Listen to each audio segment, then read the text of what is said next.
So this session is on aviation sector's ascent, strategies to address India's growing passenger demand. And we are very grateful that we have representation from some very big airlines. And we would like to welcome Mr. Asanga Chubaao, Joint Secretary, Ministry of Civil Aviation, as the chief guest for this session. Please, sir, please join us on the dais.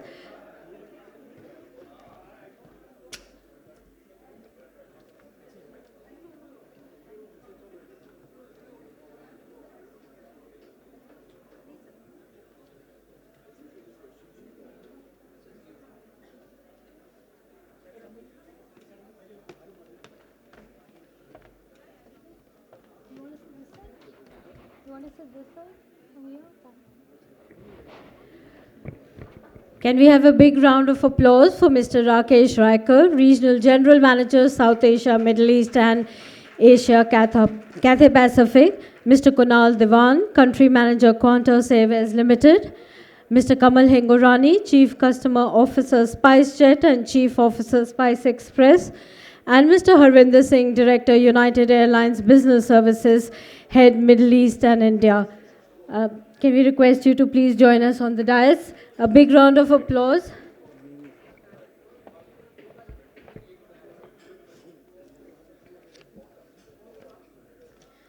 Requesting all the delegates outside to please join us back so we can have more interesting deliberations as advised by the Minister. Please, thank you so very much for coming. Thank you.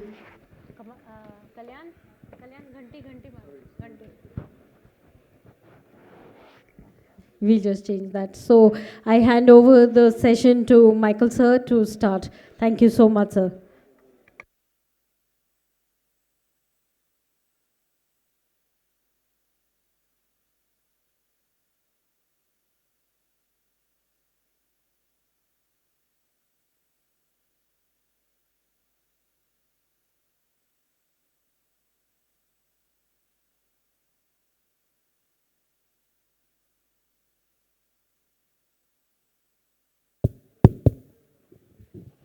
Good morning, everyone. Wow, that was quite a impactful morning, and I think we're quite delayed, so I think we're going to start. So, a very warm welcome to Joint Secretary, Ministry of Civil Aviation, Mr. Asangba Chubba. How do I pronounce that correctly, sir? Oh, very welcome, sir. Thank you, and sorry for keeping you waiting.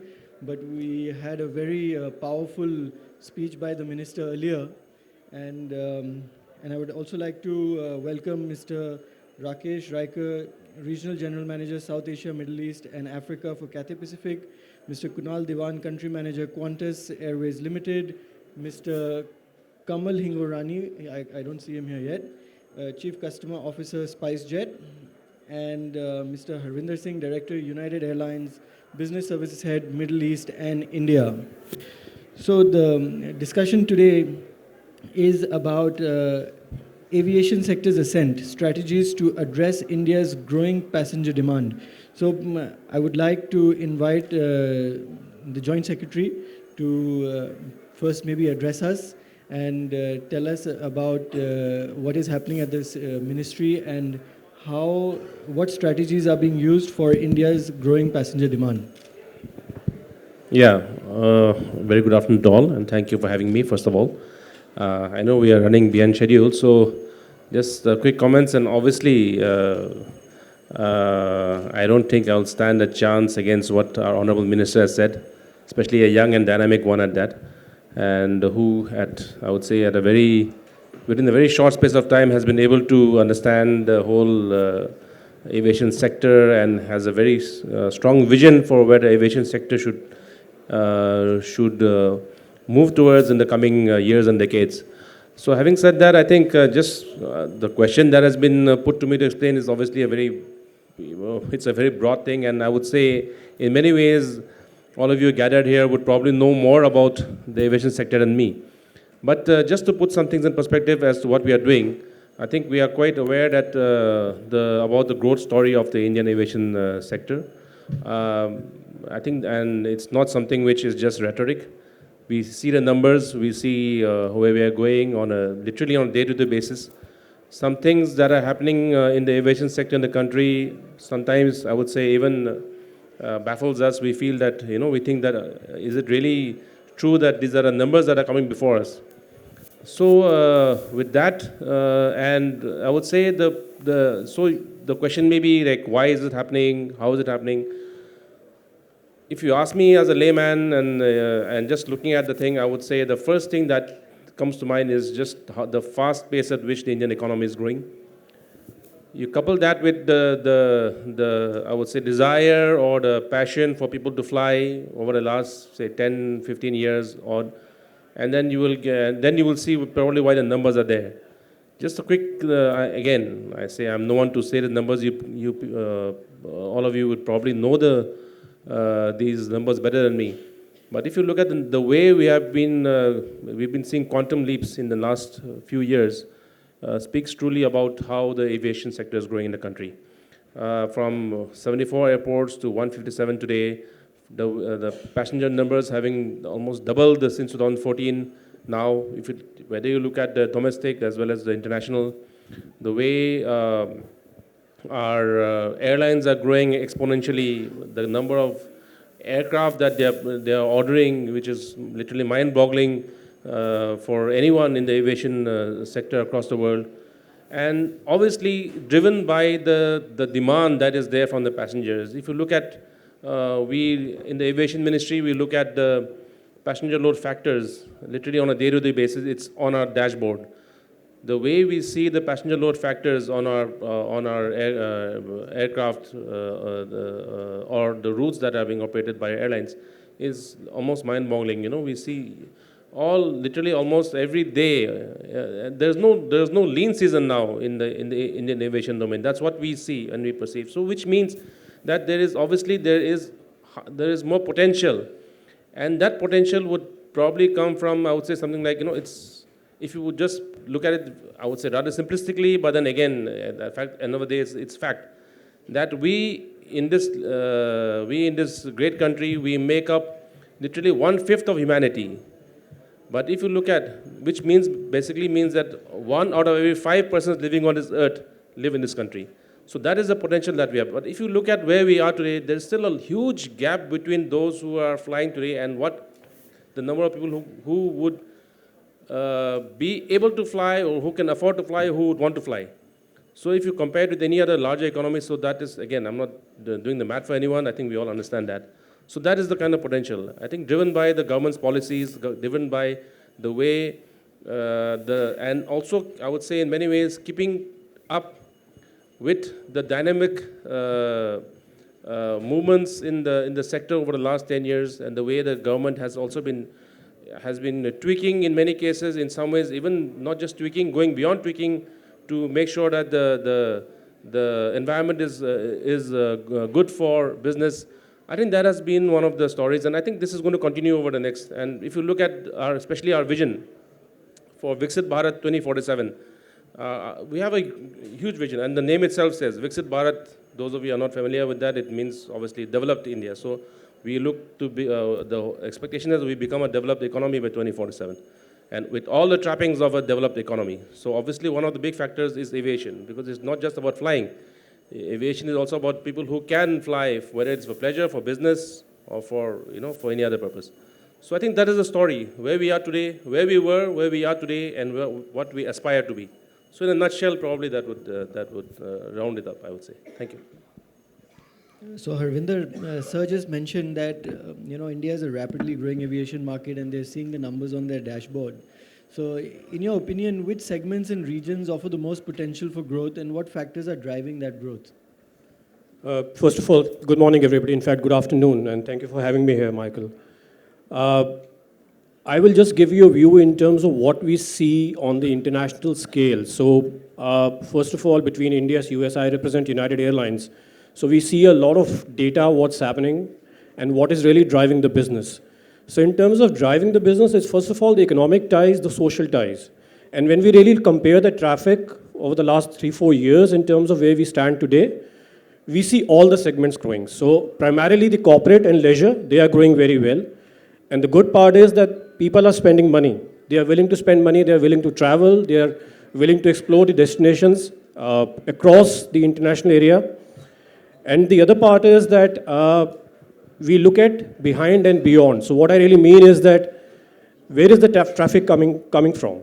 Where is it originating from? So if I really give you one figure, for example, if we fly from Delhi to Newark, 50% of the traffic goes beyond Newark and it's scattered within the US.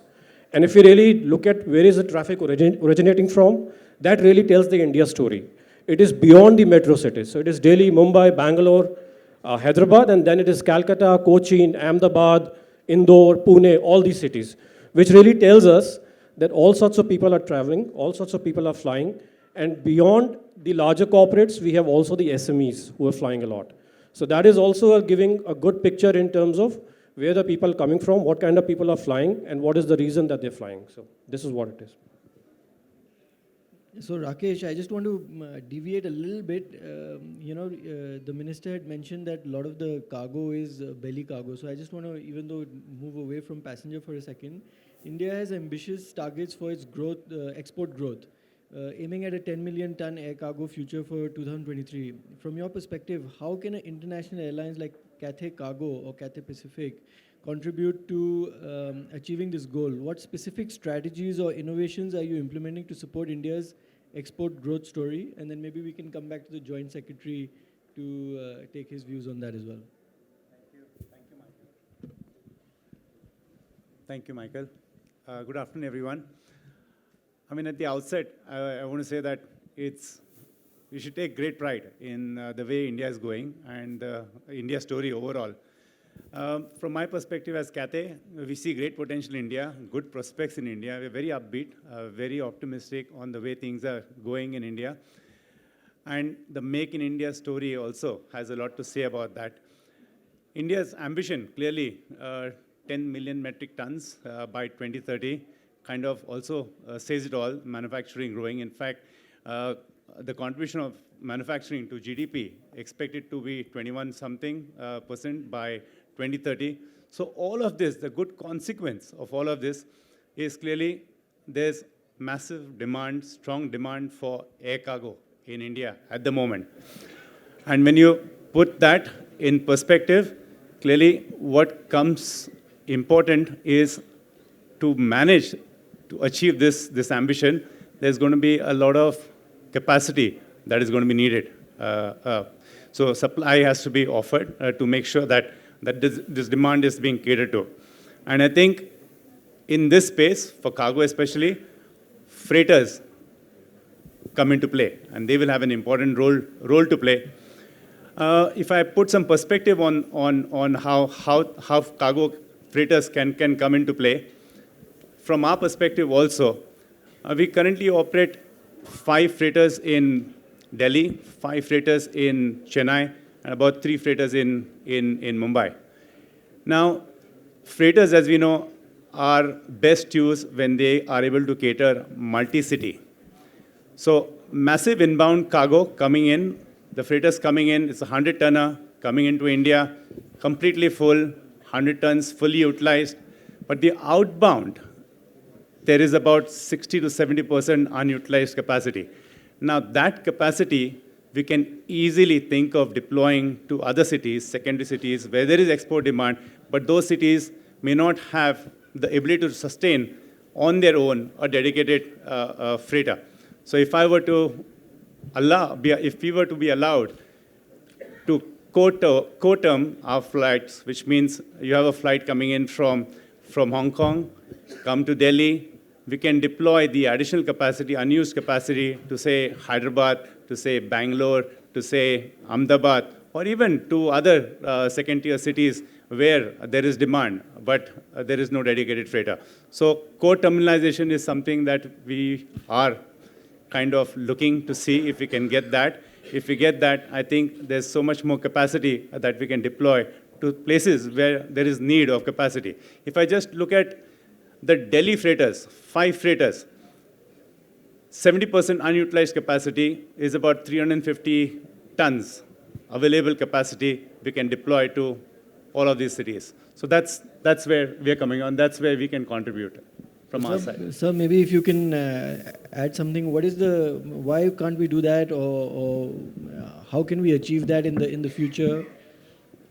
Well, to put it, I think in many ways, there are certain, when you talk of rights that are given or taken, because it's basically traffic rights are reciprocal, and it's about two countries exchanging the rights.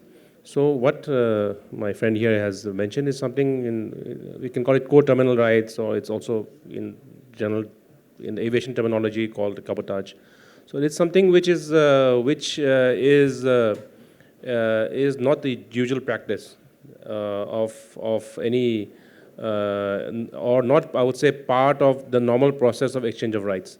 And these are rights which a country taking into account the overall perspective, the requirements of it's protecting its own interests, or at the same time also seeing what are the other opportunities that may be there. So these are, I would say, it's about exchanging rights. So as of now, India does not, I would say, follow the policy of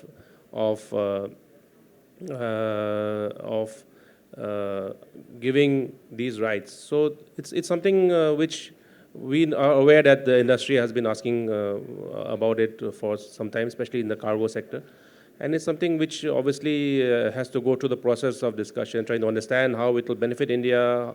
At the end of the day, we are here to see that the economy is protected, the interests of all the stakeholders are protected. So it is at that stage. And it would be similar with passenger, I'm guessing. It would be the same applies to passenger. When I say traffic rights, it's for passengers as well as for cargo. So obviously these are entirely two different segments, and the dynamics probably play slightly differently also. But at the same time, when you talk about at the higher policy level, it's about, like I said, it's about reciprocity. It's about how it benefits our economy, how it benefits all the stakeholders. So all these factors are there. So obviously it's something which, and like I mentioned, is not something that I just jumped out of the box today. It's something which has been in discussion for a long time. And the government is obviously, when it's the right time, then obviously government will assess the needs of, and like I said, all agreements are, it's a one-to-one. It's India and whichever country. For example, Cathay is from Hong Kong, so it depends on what is our relationship with Hong Kong. All these factors will matter at that point of time. Yeah. Thank you. Now, Kunal, coming to you, India's air travel demand is increasing. What strategies are airlines implementing to meet this demand? How are you managing capacity constraints and operational challenges? Thank you, Michael. Thank you for having me here, and good afternoon to all. Good afternoon, sir. I think just alluding to both Rakesh and Harvinder's point earlier, I think people are now sort of realizing the importance of time value versus money. As a result of which we see more travel, more people spending money. India as an economy obviously is hugely reliant on high net worth individuals, but not necessarily high spending individuals. So I think that we're seeing more and more people spending, and the kind of value that is being created by airlines. And I don't see a challenge in that sense. I just see opportunity. There are more than 420,000 international flights in a year now from India alone. And that tells you the quantum of business that we have to cater to. And there's opportunity for everyone, to be honest. It's not just one airline or towards Australia who we're very thankful to the government towards, given that we have open skies and a free trade agreement. So I think it's all about capitalizing on the opportunities that lies ahead towards Viksit Bharat, or towards the next 10 years or a decade of travel, where we see more and more passengers moving out of the country to capitalize on that. Yeah. Now, Kamal, coming to you, I wanted to touch on sustainability. What sort of regulatory reforms are critical for the growth in the aviation industry with keeping sustainability in mind? What are the requirements and what are the trends that you see?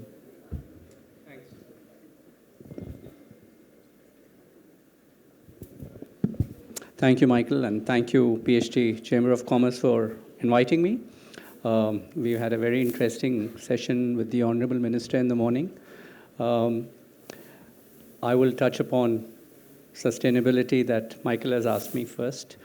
And if I may step back a moment and talk about why sustainability is important at this stage more than ever before.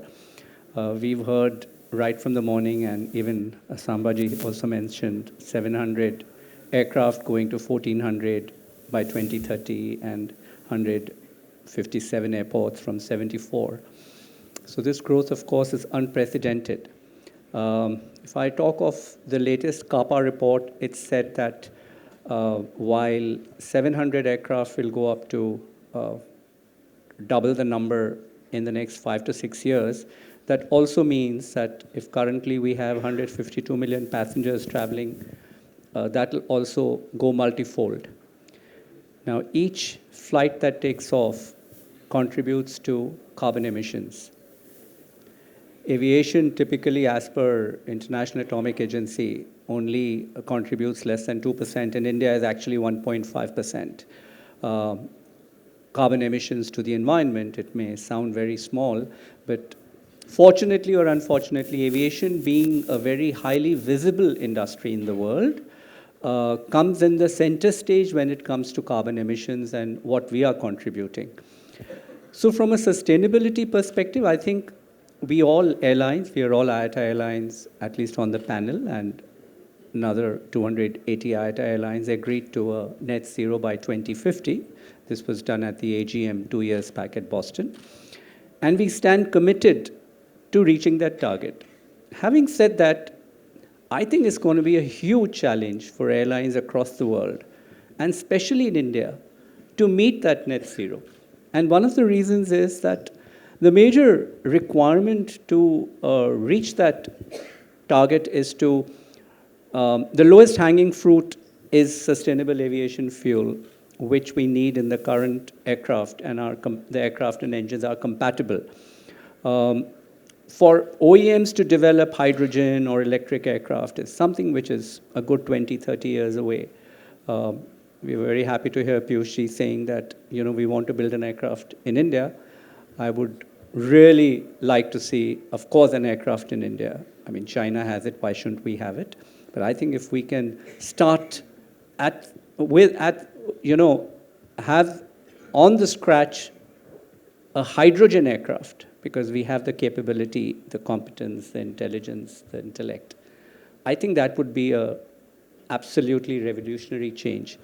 But that aside, what we need immediately, and that may take 30 to 40 years, maybe 20, I hope it happens in my lifetime. That aside, I think what we need is availability of SAF. SAF is currently, whatever little is available, is at 2.5x of ATF at the current prices. And unless that comes at least at par with what the ATF price is for us as airlines, I don't see why airlines would opt for SAF, unless, of course, there's an absolute mandate from the government. I don't think the government can put a 100% mandate. They've come up with 1% by 2027, if I'm not wrong. 2028 is 2%, and I think 2030 we are hoping to have 5% blending. International, yeah, because we have to follow the CORSIA norms which kick in 2027, right? Having said that, the onus, and I can come back later during the discussion, of producing the SAF lies with the energy suppliers to the country, the OMCs, and of course the OEMs, the aircraft and engine manufacturers, to come up with more neutral energy efficient aircraft. And I think it's a huge challenge to even reach the 1% that we are talking about in the next 2 years that has been mandated, unless OEMs and OMCs are mandated by the government to, put in a lot of investment into manufacturing SAF, and then the logistical requirement of reaching it to various airports in the country. Now, I'm only talking of domestic at the moment. International is another story. Thank you. Sir, your views on sustainability and what the government is doing in that regard? Yeah, I think Kamal has already mentioned the deadlines, the dates, and the targets. So I think there's not much to be added there. But one thing I can say is that at the end of the day, it's not something which is only about aviation. It's just, and the environment is for all of us. Every living being on this earth is dependent on what happens to the environment or in the next, in the future, I would say. So it's something which we are all concerned about. We all have, and we can all see the effects of climate change literally on a daily basis. You switch on the television and somewhere in the world something is happening. In some cases very close to us, in some cases far away, but it is happening. And because of the way media travels now, we get to see it, visuals also, and then it's alarming, no doubt about it. So, but having said that, I think obviously aviation being a very visible sector, as Kamal rightly mentioned, there is a large emphasis on how the aviation sector can also contribute to making this sustainable, taking forward the sustainable story. Of course, we are talking of airlines and aircraft. I think that is a more visible part of it. But I can say that even the airports, which are also the centers, the engines of growth, and where a lot of the activity happens around the aviation, they are doing their bit also. And if you look at the Indian airports that are coming up in the last few years and which are planned in the next few years, I think literally all of them are working on a net zero or carbon, that carbon-free kind of thing. So that is parallelly working. So that aspect of it, in many ways, is being taken care of by the policies of the government.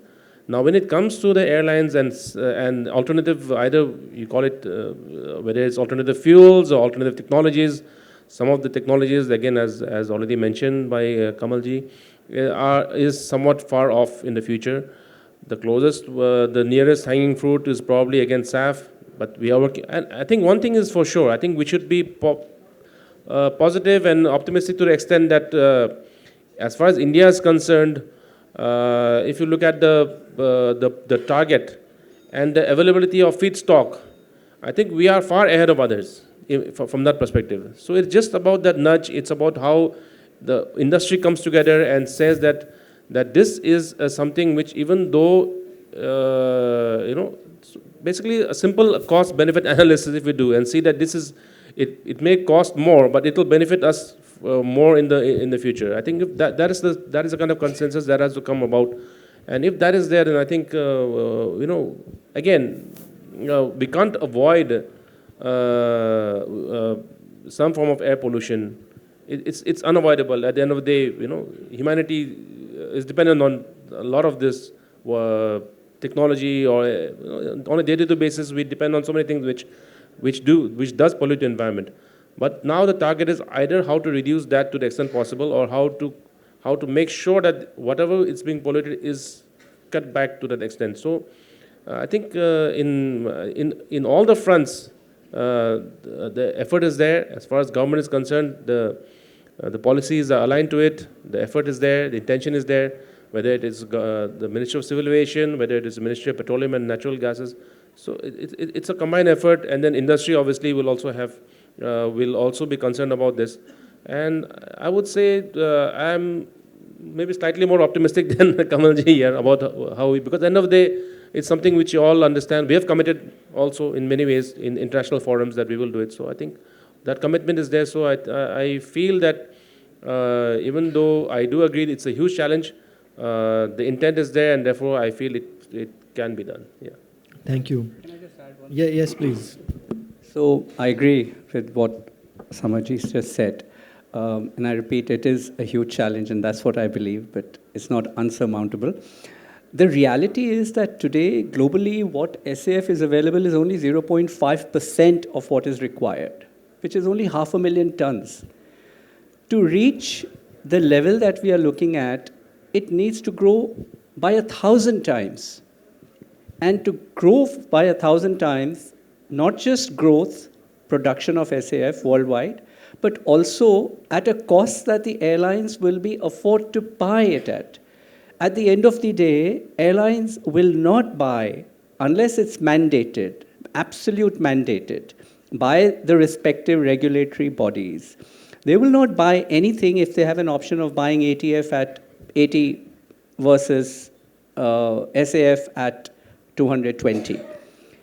And to reach that, to bridge the gap, I think it has to be, my opinion is carrot and stick. There has to be incentives to OEMs, to energy companies, to whosoever, to produce SAF, and a mandate for airlines to say that you have to do this blending with 3, 5, 7, 10-year plan.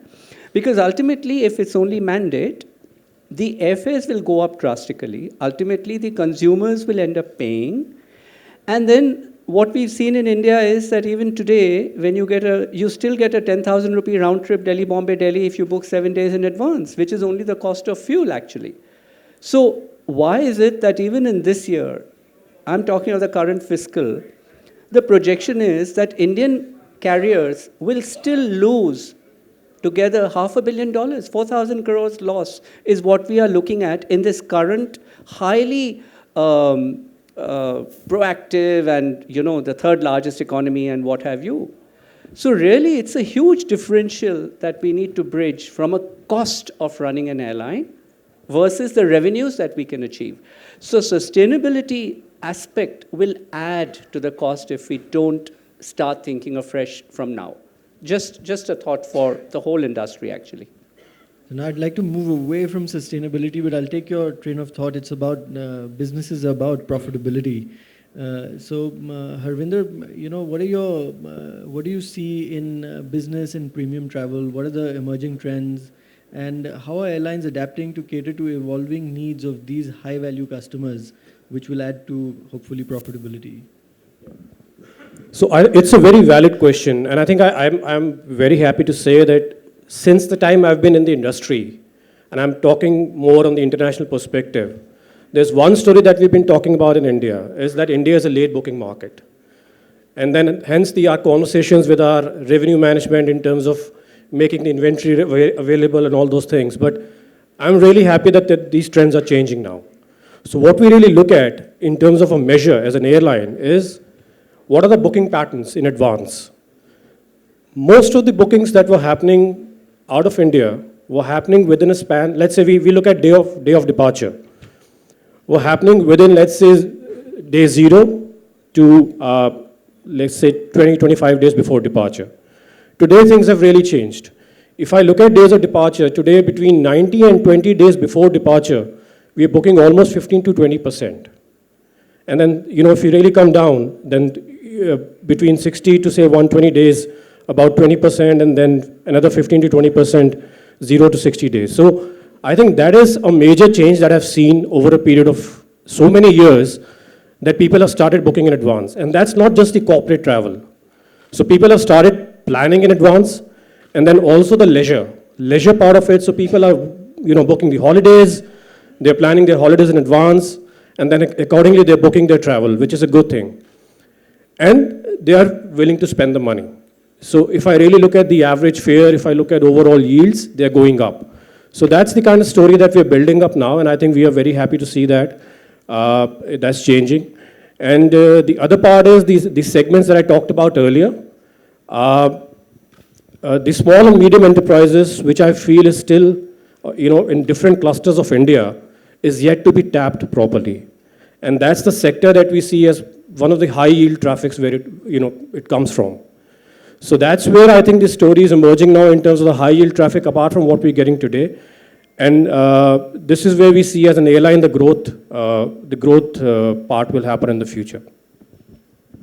Rakesh, now coming to you, talking about corporate and leisure, of course the Indian carriers are pushing that forward, but how are the international airlines contributing in that aspect, and how is that aligning with India's broader air travel growth story?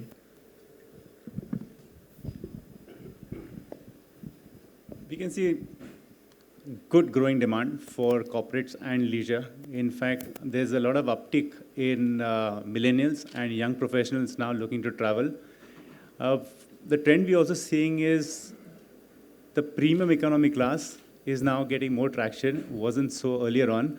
And I think in that space, a premium economy allows for those passengers who aspire for a little more comfort, a little more space, and allows them to basically upgrade their experience and are willing to spend a little more for the comfort that premium economy provides. So we can see a lot of movement and traction happening in the premium economy space. But that said, leisure travel for us, also we're looking at more travelers looking for those destinations which are not explored before. We're seeing an uptick again in demand for Japan, Korea, Philippines, and so on. And those are the destinations that we look in terms of providing the connections. So in all, lot of demand being generated both on the corporate side and on the leisure side. In fact, Harvinder mentioned about small business units. There's a lot of demand going into China, a lot of demand going into the Greater Bay Area, and they all move in from Hong Kong using the intra-modal, and that's how basically most of the traffic is being looked at. Kunal, now coming to you, airlines are a very competitive environment, right? So what are the key focus areas that Qantas is focusing on, and how are these priorities shaping your operations for the long term? Yeah, competitive is, you say, you hit the nail on the head. I mean, look, post-COVID, we've just come back to 100% capacity this year. We see an increasing amount of passengers traveling. All the panelists agree. I think yields are staying consistent. So even though there is more competition, even though there are more carriers, there are more indirect carriers coming on board now, I still think there is enough space for everybody and more room to grow. Fact is, all airliners, I think, are operating at a flight loads of high 90s or mid 90s now. And as Sir said, there is no more seasonality. It is all through, right? And this year alone, I think in the next 24 months, we have, 17 to 19 airports opening, I think, in this country. Marquee airports, right? Noida is opening. There is Navi Mumbai coming. So all this is only going to increase, right? And this sort of creates a bit of a micro market in those areas, which then allows more demand, more travel, and opportunities for us to get into those spaces to promote more business, whether it's connecting or directly to the respective countries that we're operating to. So again, opportunity afoot, and we just have to capitalize on the next decade to see how we can, make hay while the sun shines. Now, Kamal, you come from a low-cost airline, so I think. Huh? So the question here, we're talking about the common man. We want to make air travel more accessible to the common man. So affordability is a significant factor in making air travel accessible to a broader population. What steps are airlines taking to make air travel more affordable for the common man without compromising on service quality? Okay, so that's the low-cost story. Today, 75% of passengers in India domestically travel on low cost. It was 80. It's just between 75 and 80 as per the latest statistics of the last 6 months. Correct me if I'm wrong, by a few percentage points here or there. Of course, it's affordable. That's what I mentioned earlier on also. So I'm not saying the fares could be high on select sectors, D-7, D-3, D-4. And when Harvinder was talking about, good yields and all, I agree with him. It applies more to international than to domestic. Yes, relatively domestic yields have gone up post-COVID. I completely agree, and they are here to stay. But the reality is, if you actually take the cost of per ASKM, it's still the lowest on the planet. Our average fares that we charge per ASKM is lower than even a domestic flight in Bangladesh prior to their political instability. That's just a case in point. Nowhere else in the world are the fares lower. So of course it's affordable. How we've reached out from a low-cost airline perspective to smaller towns, to rural areas, not rural, but smaller towns. If I remember some figures correctly, 5 years just prior to COVID, and I'm talking of 2015 to 2020 January, 20 2 or 23% of all traffic used to originate from tier 2, tier 3 cities. And this went up, this has gone up to 35% from tier 2, tier 3. The metros, which is tier 1, essentially 6, or you may take 8 metros, is now accounting for 65% of the domestic traffic, which is because they are also the hubs. So what we've seen, and we've seen more so in the last 1 year, I don't have latest data, but back of the envelope tells me that there is more traffic, air traffic between tier 2 and tier 3, not going through the hubs anymore, and that has happened because the low-cost airlines have increased connectivity, big time. So there's a flight from Tuticorin to Mangalore, there's a flight from Amritsar to Pune, there's a flight from, Pakyong to Calcutta. So these connectivities, other than the touching the metros for passengers, is actually a boon, which is what the whole 1.4 billion story is all about, and which is what the country and the world is excited about. So affordability, yes, affordability is a very relative term in terms of airline sustainability, economic sustainability.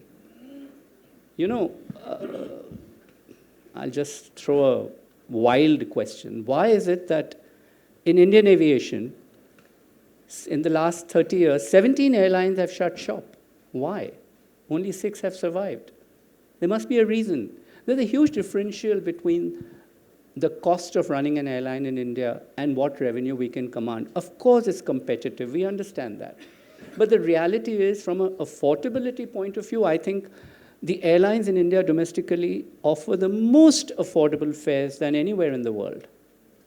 And I think the yields should stay, and I think we need to create enough awareness, and we have the whole industry here, create awareness that we must get used to higher airfares which at least cover the cost of operating a sector. I'm not saying very high airfares. Of course, D-2, D-3, metro to metro, Diwali, Christmas, all this will, of course, go up, and we'll still have a lot of calls coming to us that from media and everybody that your fares are very high and this and that. But that's a global phenomenon of demand supply world over. Take hotel rates. A hotel rate, prime 5-star hotel in Delhi or Mumbai, today, tomorrow, is not less than 25,000. I was looking at a Four Seasons in Mumbai for next week for somebody. One night is 70,000 plus taxes. There's an ordinary deluxe room. Right, so it's all about demand supply, and I think affordability is there.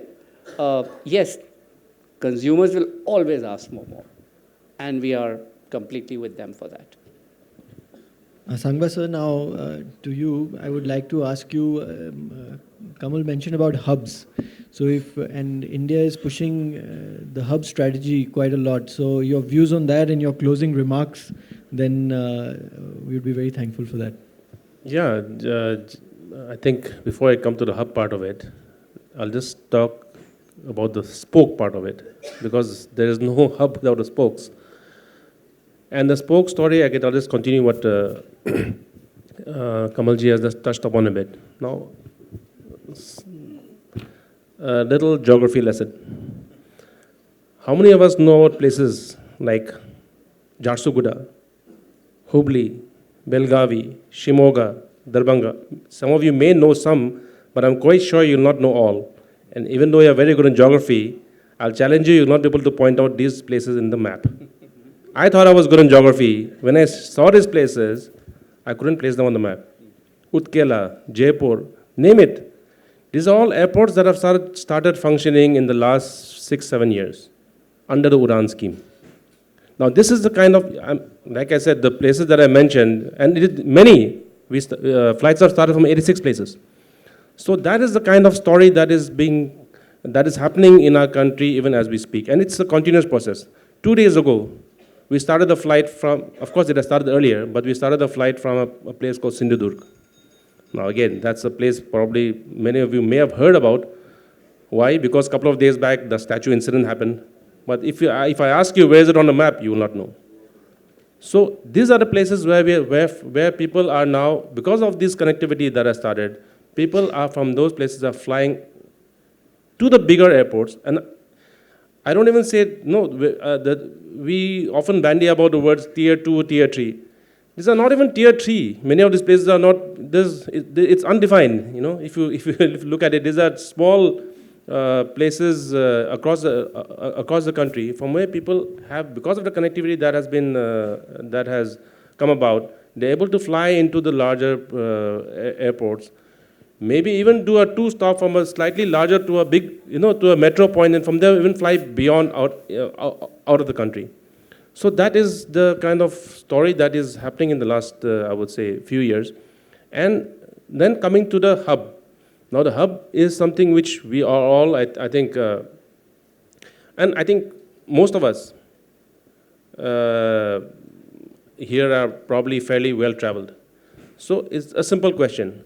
Would you rather fly on a direct flight from, say, India, any point in India, where we are flying from, and reach your destination at the earliest? Or would you want to, even though with all the attractions of that intermediate place that you're flying through, would you want to go to that place, spend maybe once, twice is okay as a novelty.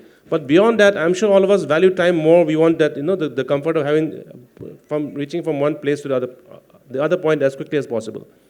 So this is what besides that, other than that, to be able to give, at the end of the day, I think air travel is to do with reaching to your destination at the earliest possible. End of the day, it is still the fastest mode of transport, air transport, public transport, that is. So I think the hub strategy is centered around this, and also because of the fact that if you look at it from a geographical perspective, we are located, I would say in many ways, we are perfectly located. Case in point, let's just say Kunal, my friend here, Australia to, let's say, Europe.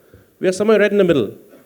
If, again, let me say Hong Kong to, say, Africa, we are somewhere in the middle, whichever airport you look at it. From somewhere in Southeast Asia to Europe, for that matter, or for that matter to Africa, we're somewhere in the middle. So even from that perspective, even as an international hub, I'm not even talking of domestic, because as a domestic hub, again, I'm going back to the point saying that we are the largest, we are literally the largest,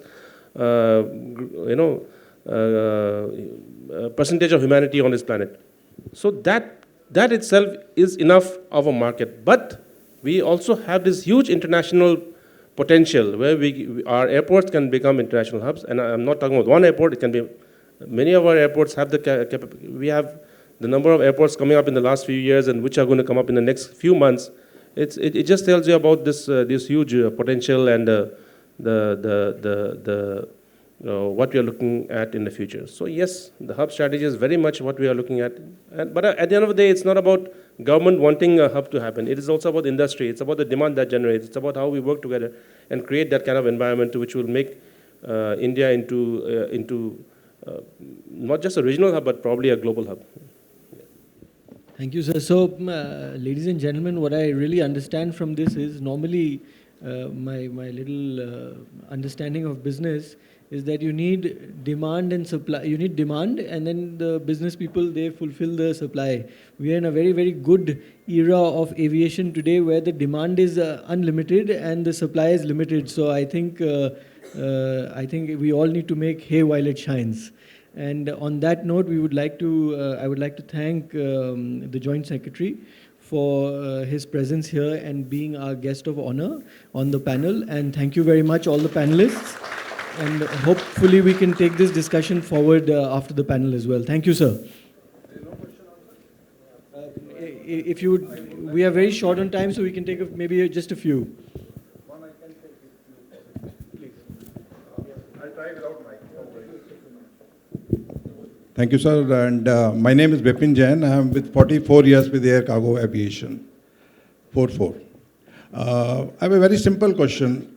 We are all talking about hub, we are talking about development, but if I look at last 4 to 5 years policy, there are two major changes. We talked about Cathay Pacific.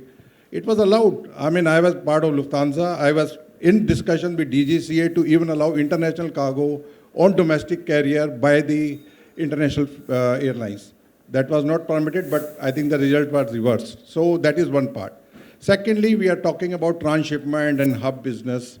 Security, it was allowed to put one cargo from one aircraft to another aircraft. Now it is stopped in last 3 years. I mean, if we have to look beyond, we are talking about 10 million tons. I think the policies are reversing. I mean, I'm sorry, I fully respect whatever is being the policy being formed. But I think we are reversing. And we are looking beyond to have 10 million tons.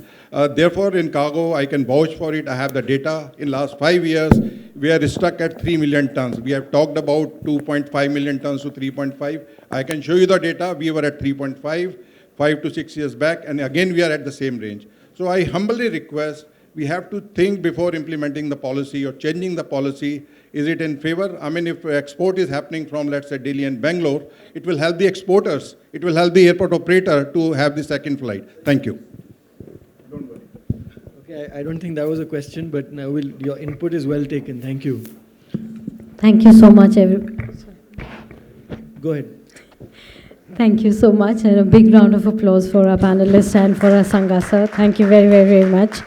May I request Dr. Jitendra and Mr. Sanjeev Edward to please present mementos as a thank you and remembrance. Thank you so much for taking out time and we look forward to more presence in our future endeavors. A big thank you to Mr. Rakesh Riker from Cathay Pacific. Thank you so much. Can we have a big round of applause? They've been here and they've been working with us towards getting this panel done.